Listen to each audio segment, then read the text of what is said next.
Hello, Hare Krishna. My name is Jvalamukhi Dasi. I'm recording the J Files series, which is my video blog of the book that I've written called My Hoo-Hoo and the Destiny of the Universe, the Golden Age, the Great Sinister Movement, and the Firewalk of a Hare Krishna Kid. This book is written in my attempt to come round right after surviving satanic ritual abuse and sexual abuse in a religious or spiritual movement, and I am approaching it philosophically as opposed to a dualistic understanding for my own complete healing and happiness. So the realizations I'm sharing here, I'm calling gifts, and so this particular one I'm calling gift number 5. I discover the real villain and play connect the dots.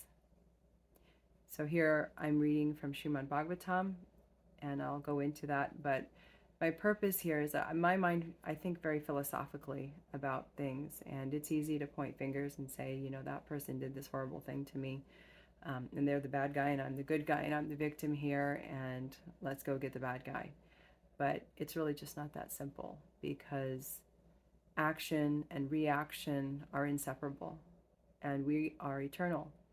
And we only see one very small frame of the extremely long movie reel that has been our existence in this material world. And so, just like if you were watching a movie and say it's a 3-hour movie and you only saw 2 or 3 clips of the footage, it would be very difficult for you to come to a proper conclusion about who's the good guy, who's the bad guy, who did what to who, and who deserved what, because you only have a little bit of the information. But that's what we do, because in this chapter of our existence, in the present body, that's how we perceive things.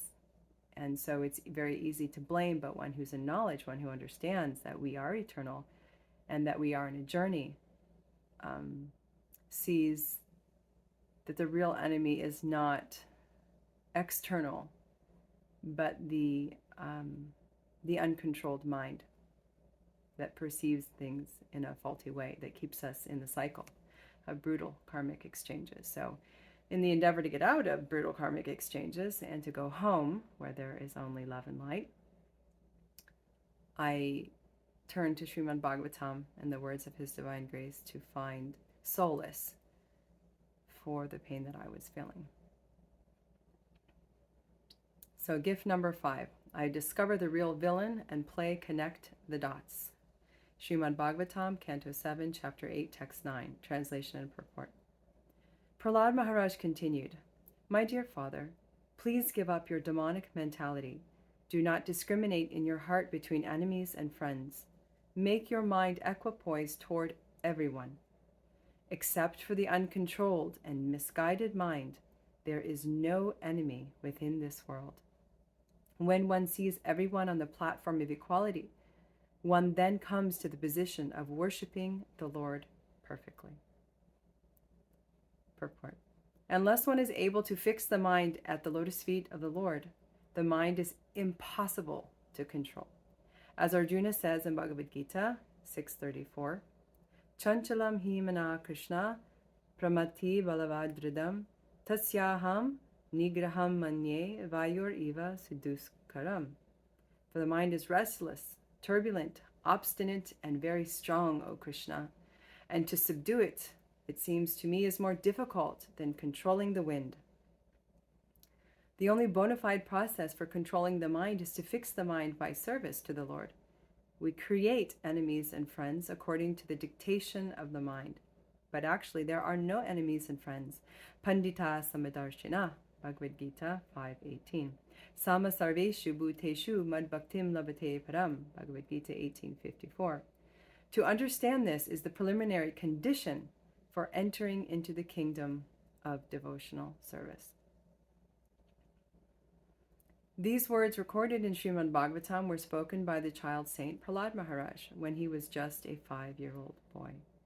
His father, Hiranyakashipu, was a very powerful demon, and after having performed severe austerities to please the engineer of the universe, Lord Brahma, and requesting him to grant immortality, was reluctantly awarded the consolatory benediction that he would not be killed in the following way. Immortality can only be granted by the Supreme Lord, towards whom Hiranyakashipu held great enmity. So here, the boons are, I'm going to sing them to you because, hey, life's a song and the world is a stage.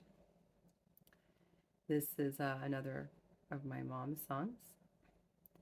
Oh, Brahma grant, I won't die on the land, sea or sky, in the night or the day. I will get my own way. Say no man or no beast or no weapon, at least, neither inside nor out.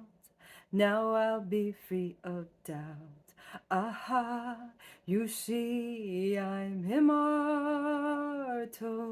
There is no one to conquer me. Now I am the Lord of all the three worlds. Now everyone down on your knees. Insert great guffaws of maniacal laughter.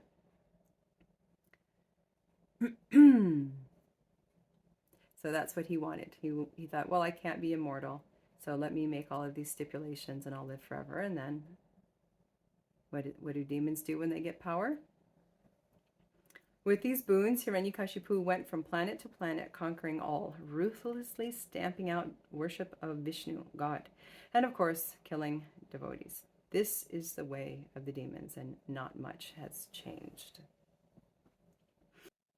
They believe that Vishnu has become powerful because of his devotees' offerings to him, foolishly trying to become God in the same way. How can a drop of water replace the great ocean? As poetic justice, his son Prahlad was a great devotee of the Lord and was completely fearless. Over and over, he would innocently advise his father to worship Vishnu and give up his enmity. As a result, his father tried to have him killed in many extreme ways. Miraculously, he was completely unhurt by the Lord's protection. When Hiranyakashipu saw his son's invincibility, he attempted to kill the boy himself, at which time the Lord burst from the palace pillar in a half-man, half-lion form and killed the demon. So this particular story is a very near and dear historical beginning of speaking truth to power. There's a little 5-year-old boy. He's the son of the emperor of the entire universe. You know, demons nowadays are concerned with how they can travel to other planets and conquer there.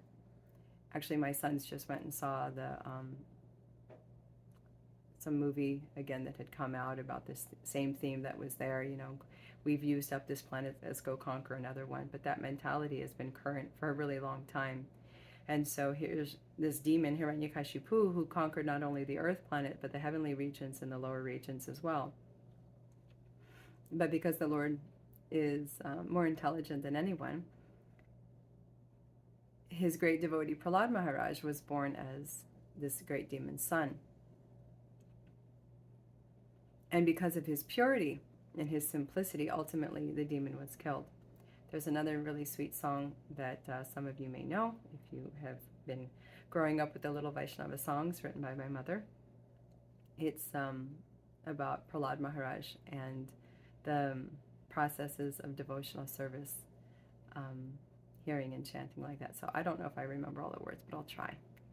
Oh, sing a song of the Prince Prahlad Maharaj and his eternal fame. He took shelter of Lord Nrsimhadev and chanted the holy names. Hare Krishna, Krishna Krishna, Hare Hare.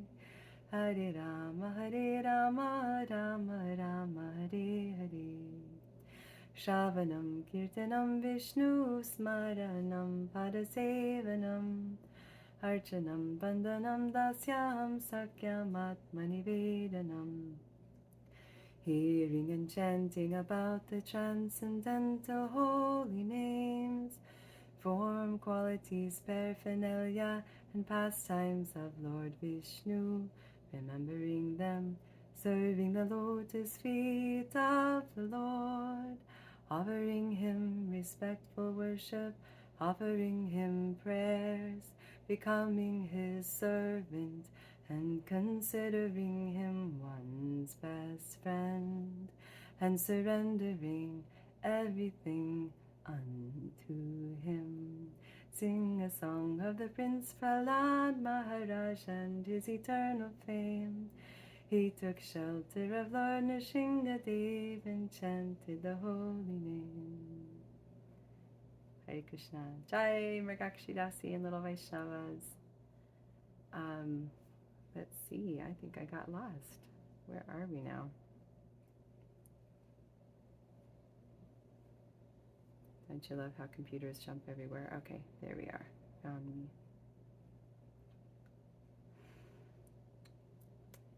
Even though Prahlad was severely persecuted by his demonic father again and again, who attempted to kill him, when the Lord asked him to request a boon, Prahlad simply asked for his father's deliverance. Such is the compassionate character of the Lord's devotees.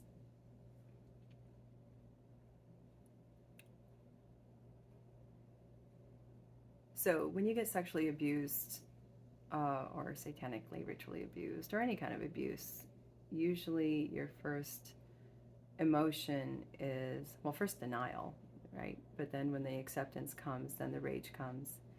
And under the rage is grief and a whole slew of other emotions.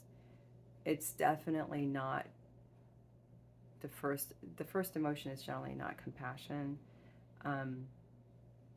unless you're a mega saint, which I'm not. It's definitely not forgiveness, which is the last part of the healing phase. So I'm putting these words here in retrospect, but it was certainly not that saintly looking. I went through all of those phases and then some, and I still go through them. Although I have to say, by my teacher's grace, I'm largely on the other side of all of that. And with a lot of great spiritual realizations to boot for it. So all you perpetrators out there, thanks for the gifts. Appreciate it. So here we go. Another quote by Srila Prabhupada. Ignorance means to believe that we are the supreme or the controllers. In such a state of ignorance, the illusory energy of the Lord, Maya, illusion, covers the living entity with her agents, so that the tiny soul can exhibit his independence, which is mercifully awarded to him out of the Lord's love for him. No love without free will. Prahlad overcame insurmountable evil and odds by the simplicity and purity of his unwavering devotion. To hear the Lord, one must purify. You know what? I think I misread that. So I have, sorry, I'm reading off my notes here. So I have a little link here for a Prabhupada quote, but then I wrote something underneath. So I think that last one is something that is not a quote from Srila Prabhupada. Sorry, I misspoke there. But anyways, continuing here. Prahlad overcame insurmountable evil and odds by the simplicity and purity of his unwavering devotion. To hear the Lord, one must purify their mundane senses through sadhana bhakti, regular practice of devotional service, or without mental speculation. It is simple and direct service to the Supreme Personality of Godhead. This will please the Lord, and he will remove all obstacles from one's path. Reflecting back on my journey, my only intention was to become healthy, physically and emotionally and spiritually. I wanted Lord Krishna's lotus feet, even though I knew how unqualified I was. I aspired to make this my very last birth. I certainly was not looking for a journey into the dark side. I abhorred horror movies. I hated war movies and dramas where people got hurt. They would affect me deeply for days, and thus I avoided such topics. I couldn't even watch the news. To this day, if I watch a movie with any amount of suspense, my abdomen goes into convulsions of shaking for the entire length of the show. But like it or not, my path is my path. The Lord knows all and is the best friend. If in my prayers, my search for him, he saw fit to lead me down this road, who was I to object? Sigh, good thing he is the source of all strength, too. My journey continues. So, that was last session. As for today's, now it is 3:45 a.m. I am going to be toast tomorrow, and I need to process and sleep for a week. If only motherhood could pause. My intention was to find out if that incident that came up last session was an isolated one, or if there were more. I was afraid to find out, but I knew I needed to. Intellectually, I was still trying to make excuses for my father and to protect him. Standard behavior for a victim. Maybe he really was just changing my diaper. Yeah, right. So traumatic an event. 30 years later, I am still manifesting disease and relationship dysfunction. Ha! Trust yourself, Jwala. Protect that precious little beautiful girl that you are. If you don't, who will? You promised her. Back for my next session on the session table at Kamra's. I lay on the table, and immediately the body began involuntary movements. Her table is loaded up with tachyon tools. If you don't know what tachyon is, it's just energy tools. You can look them up. planettachyon.com. The session starts as soon as I lay on the table. Again, Kamra requested me to not let the energetic entity play with my body. It took all of my concentration to breathe deeply and hold still. She reassured me that just by doing that, I was reclaiming my power. She asked the energy or the entity to step aside, to allow whatever it was covering, protecting, to surface. It took a while because I was still trying to control my body so it wouldn't contort and flop all over the place, and I wouldn't do anything wild like I was feeling to do inside. My breath came in short gasps, heavily, and the tears began to flow. Kamra said, I don't usually do this, but please sit up. And as I did, my hands tightly gripped the sides of her table. She patted, indicating the pillow, and I flopped my face into it, my hands becoming claws, and I screamed, and I screamed, and I screamed. Deep-throated growls and snarls came out of my sharply fanged mouth. I could feel almost the fangs protruding. They were so visceral. Rage and rage and rage came out into that wet pillow, and my flopped over hair kept getting in my mouth until my core was completely spent. Then came the wails, the high-pitched, hopeless wails, the pain, the hurt, the sadness. I turned onto my side and went blank for a few moments, blissful disassociation. Kamra brought me back, urging me to keep to the task and not to try to distract myself with the furniture. I began to pray and consciously relax, deeply relax. Breathe, Jwala, breathe. Let it go, like the pain of childbirth. I know how to give birth to babies without painkillers. I could do this. Let it wash over me. Let it be gone. Dear Krishna, I am your eternal servant. I want no part of this world, and I don't want this story anymore. I don't want to blame. I want to give it up. I want to release it. I want to release it because I want to go home. Kamra asked me what was happening for me. Again, our sessions are silent for the most part. She sometimes asks a question here and there. And I just want to say that's important because, people who want to hold on to their disbelief that evil really does happen would like to say that anybody who has recall of the horrendous practices of satanic ritual, they want to blame whatever healing facilitator is there and say that these persons put false memories into your head, because it helps them keep their comfort zones, that, that these therapists who don't get paid enough and, are just there because they're actually good people, want to help, that somehow they're the bad guys, and that their friend you are innocent, but somehow or other you've just been in bad association. So, they can explain it away like that. But no, our sessions are generally completely silent. She's observing the energy field and supporting, and I'm in deep prayer, praying to Krishna to get to the other side of whatever is oozing out of me. So that's what it's like. But it's a great relief, right? So let's see, where did we leave off?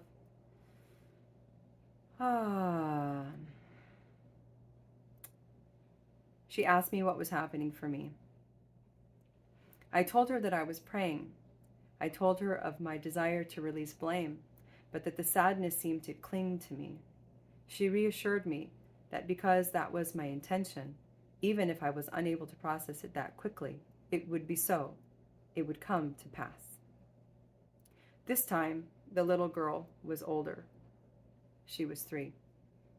Her hair was long and stringy at the ends, but beautiful and wispy, like herself. She wore a 3/4 length dress with a tightly tied sash. I would always ask my mother to tie it as tight as she could. She was standing there, almost in a silhouette, silent. I lay on my right side, curled up on the session table. Kamra asked me something about her. The inner girl and I joined. We integrated. Kamra immediately said, "There." And I could feel that we were one again, not conflicted or disjointed anymore. She was no longer apart. There was not a we, but an I. I smiled.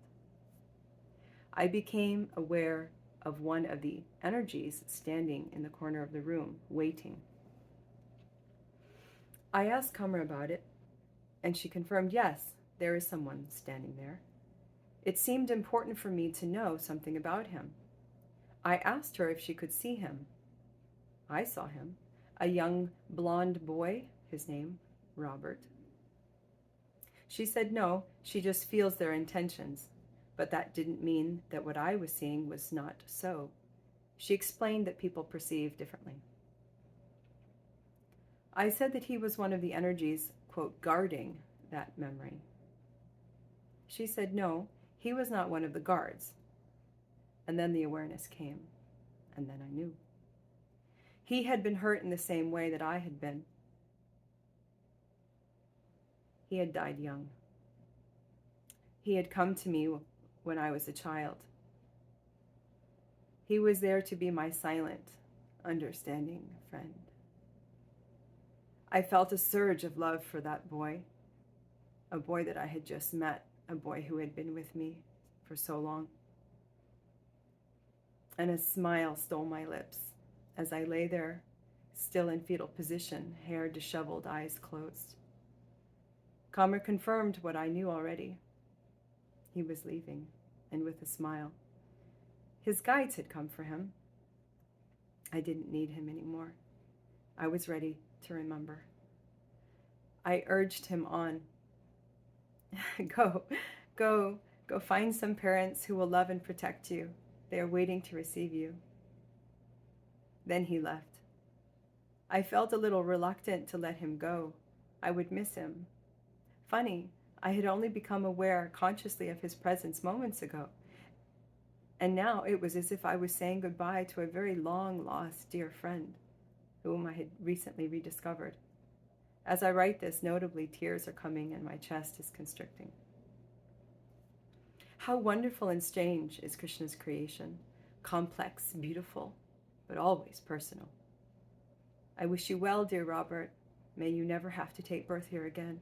On, to the arms of the most affectionate Supreme Father and Mother, Radha Shamasundar. I think I should end this video here. I'm freezing and it's late. It's like 3 in the morning. And There's a lot more. Well, there's two more paragraphs here. Let me finish. After the session, I was nauseous and dizzy, limp. Mahaprabhu referred to this state as the limp Raggedy Ann doll, like all the stuffing has been taken out. She explained that after releasing all of those energies that were stored in between my own energy fields, that my own energy field was going to feel limp. There was such a relief that the energy field and the body had to readjust to. It's like reorganizing, like when you move something out, it just kind of flops until it reorganizes itself.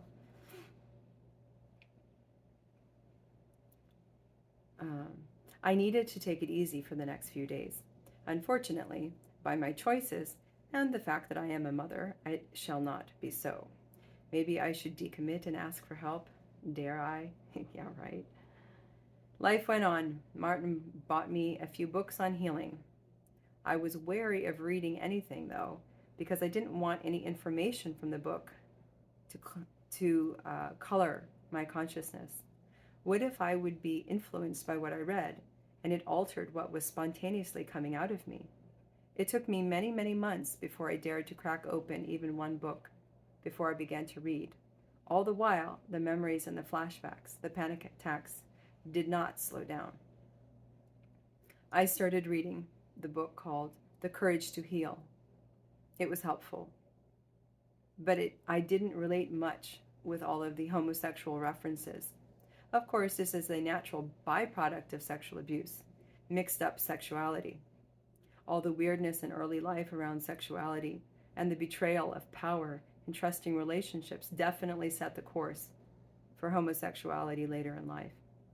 I daily prayed to untangle this complicated jumble of patterns and repressed programming that still ran me.